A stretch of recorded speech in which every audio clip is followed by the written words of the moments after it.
My parents abandoned me after graduation. Years later, I showed up at their reunion. The day I graduated high school, my parents left me at a Greyhound station with $75, half a bottle of Sprite, and Figure It Out tossed over my dad's shoulder as he climbed back into their Honda Accord. The Phoenix sun was baking the asphalt so hot I could feel it through my sneakers, and their car just kept getting smaller until it disappeared around the corner onto McDowell Road. I stood there thinking, this has to be some kind of test. Parents don't actually do this. But mine did. I was holding a duffel bag with 3 days' worth of clothes and a brain full of questions that wouldn't get answered for 12 years, because when I finally saw them again, they acted like I was a stranger they vaguely remembered from somewhere. From the outside, the Costillanos looked like one of those families in a Target commercial. Matching outfits for the holiday card, big smiles, and right in the center was my older sister, Vanessa. The perfect one. Dean's List at Arizona State, hair that somehow looked salon fresh even after spin class, and she had this way of posting about her achievements online before the rest of us even knew they'd happened. And then there was me, Morgan. The one cropped out of the family photos, the backup kid nobody ordered. Mom used to tell people I was self-sufficient, but what she meant was doesn't need attention. She ran our house like a CEO, all sharp edges and tight schedules. Dad was the guy who nodded along, cleared his throat when he wanted to disagree, then said nothing. Most days, he was invisible. The night before graduation, we went to Outback Steakhouse off the I-10. Vanessa had just landed some fancy internship at a marketing firm, and Mom raised her glass of Chardonnay like my sister had just solved world hunger. To Vanessa, she said, the one who makes everything worth it. I smiled because that's what I'd been trained to do since I was old enough to sit still. When Mom glanced at me, it lasted maybe 2 seconds. And to Morgan, for finishing. Everyone laughed. I didn't. I had no idea that would be the last meal I'd ever share with them. The morning after graduation was chaos everywhere else. Caps flying, families crying happy tears, parents hugging their kids like they just won the lottery. Mine stood at the edge of the parking lot near their car, looking like they had somewhere better to be. When the ceremony ended, I turned around to find them. Vanessa was taking pictures with her sorority sisters. Mom was scrolling through her phone. Dad was talking to some guy from his accounting firm. I waved. Nobody waved back. We walked to the car without speaking. I thought maybe we'd go to Culver's for custard like other families were doing. Instead, Dad pulled into the Greyhound station on Van Buren. The tires crunched over broken glass in the parking lot. I waited for someone to explain. Mom turned around in the passenger seat, and I could smell her perfume, something floral and expensive that made the moment feel even more wrong. Figure it out, she said, and pressed 4 20s and a 10 into my hand like she was tipping a valet. I tried to say something, but my throat closed up. Dad didn't even look at me. The door slammed. The tail lights disappeared. That moment split my entire life into before and after. After that, there were no calls. No texts. No come home. Just silence so thick I forgot what my own mother's voice sounded like. I found a motel a few miles away called the Desert Rose Inn. It had flickering neon lights and carpet stains that looked like crime scene chalk outlines. The guy at the front desk didn't ask questions when I paid cash for a week. I lay on that bed the first night staring at water stains on the ceiling, thinking maybe this wasn't the end. Maybe it was the start of something they'd regret not seeing. The first week felt like drowning in slow motion. Every morning I'd count my money again, hoping it had multiplied. It hadn't. I lived off vending machine snacks at the bus station, Cheetos for breakfast, Snickers for dinner. By the time I found work at a Circle K on the edge of Temp, I had $9 left and blisters on my heels from walking everywhere. The Circle K manager, a guy named Pete, hired me under the table for $7.50 an hour. I mopped floors, cleaned bathrooms that had seen things I didn't want to imagine, and restocked cigarettes and energy drinks. Pete didn't ask about my situation, and I didn't volunteer information. At night I'd walk back to the Desert Rose, my shoes soaked from monsoon rains, smelling like hot dogs and desperation. One evening at a diner called Rose's across from the motel, I met Kit. She was the kind of woman who looked like she'd been through everything twice and came out laughing. Bright red hair, chipped black nail polish, and sarcasm that could cut steel. New around here? She asked, lighting a cigarette even though there was a no-smoking sign right above her head. Sort of, I said. She looked me over and smirked. You've got that just fell off a cliff look. Don't worry. It fades. Kit became my accidental lifeline. We'd sit on the diner's back steps after her shifts, her three-legged dog Hank snoring between us. She didn't pity me. She just listened, and sometimes that's all you need. A few weeks later, I met Ben, a quiet guy with rough hands who ran a small woodworking shop near downtown Tempe. He came into Rose's one morning and noticed the sketches I'd been drawing on napkins, tables, chairs, anything with clean lines. "You draw?" he asked. "Just messing around." He nodded at my drawings. "Stop by the shop sometime. See if you can build what you're drawing." I showed up the next day. The shop smelled like pine and lemon oil, and when Ben handed me sandpaper and pointed at an oak plank, something inside me shifted. By sunset, my arms ached, but my head was quiet for the first time in weeks. I hadn't realized how loud pain could be until it got replaced by purpose. Ben paid me in cash and turkey sandwiches. After a few weeks, he taught me how to stain wood, how to read the grain instead of fighting it. "You've got patience," he said one afternoon, sounding surprised.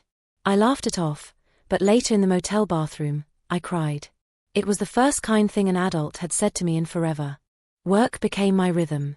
Mornings at Circle K, afternoons at Rose's, weekends sanding and staining in Ben's shop. My hands got tougher. The jar under my motel sink filled with bills, $5 and $10 at a time. I stopped checking my phone because there was never anything there. Silence became my first language. Months turned into a year. Then one day, this woman named Claire walked into the shop. She owned a boutique furniture store in Scottsdale and saw one of my sketches pinned to Ben's corkboard. "Could you build this?" she asked. I almost said no. Then I heard myself say yes, even though I didn't own any tools and had no idea if I could actually pull it off. 4 nights later, I delivered a pinewood bookshelf that leaned slightly to the right but stood solid. Claire paid me $200 and ordered 3 more. That money felt different than the $75 my mom had shoved at me. It had weight. It meant something. Ben started giving me a corner of his shop. I taped a note above my workbench that said, "Break the cycle." Every time I looked at it, I worked harder, stayed later, pushed through the doubt. Then this guy named Dylan showed up, a local filmmaker who made documentary shorts about small business owners and artists. Kit had given him my name without asking. He filmed me working, asked about my story, watched me turn raw wood into something beautiful. He called the film Hands That Build. It went up online as just another local feature, until suddenly it wasn't. Orders started coming in. Comments piled up.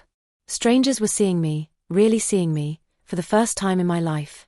Not as the forgotten daughter, but as someone who created things that mattered. That's when the first message came from my mom. "Hey sweetie. Saw your video. So proud of you. You always had such talent." My finger hovered over the reply button.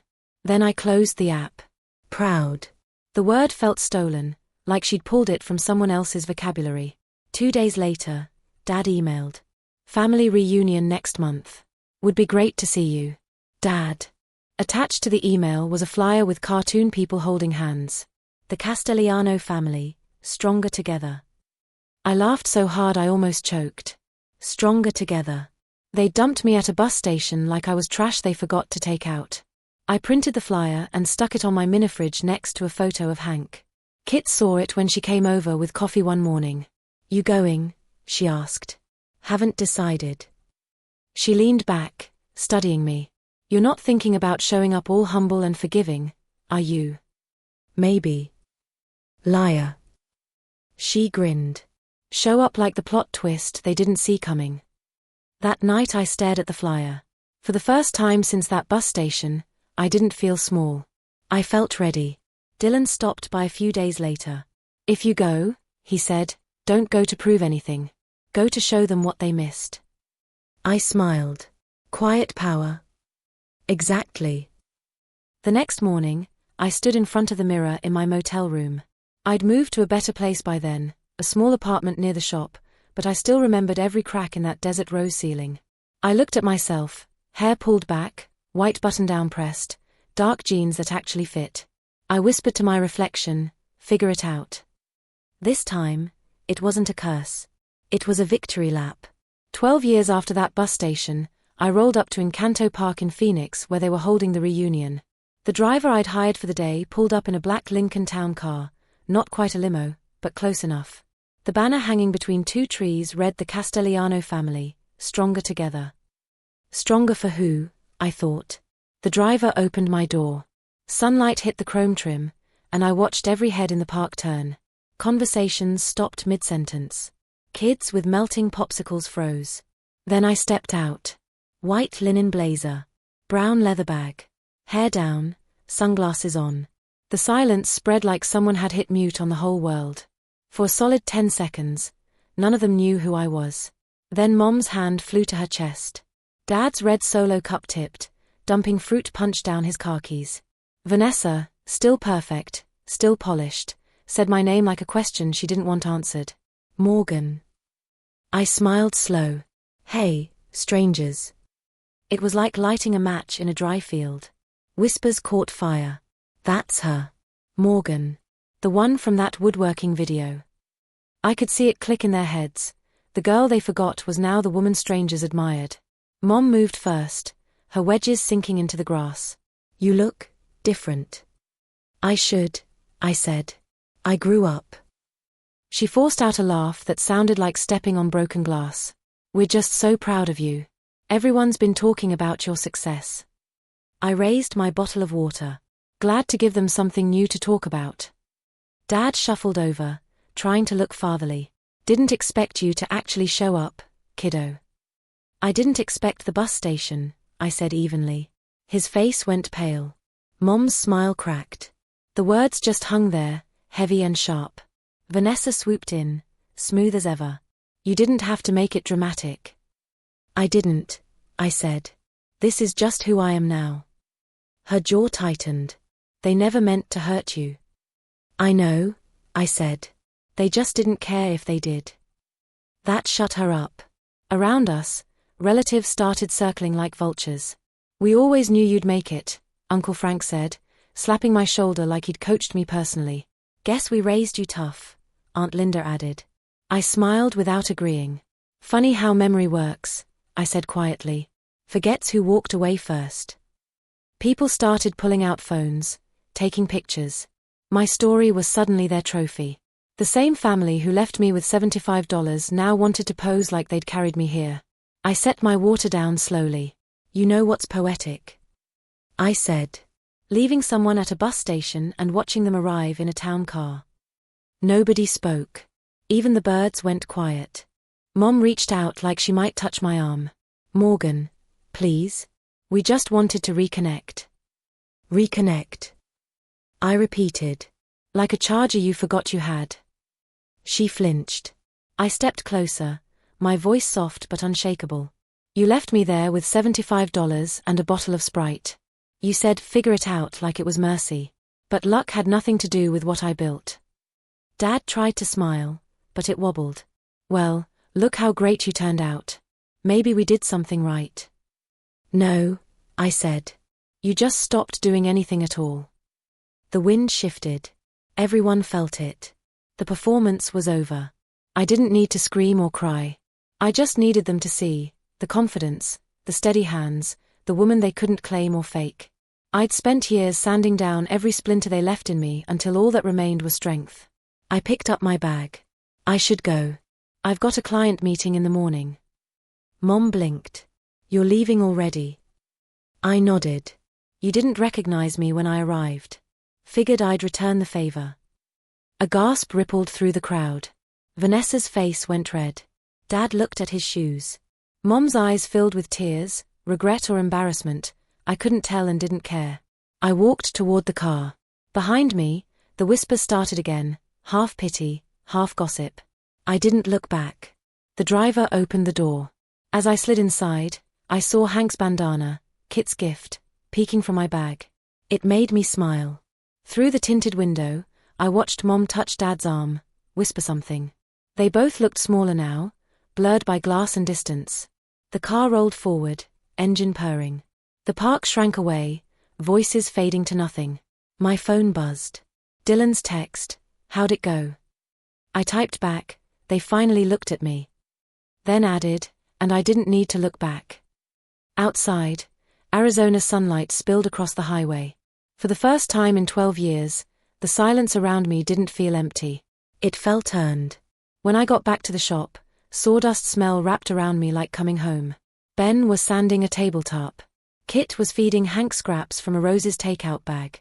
Both looked up when I walked in. Kit grinned. So?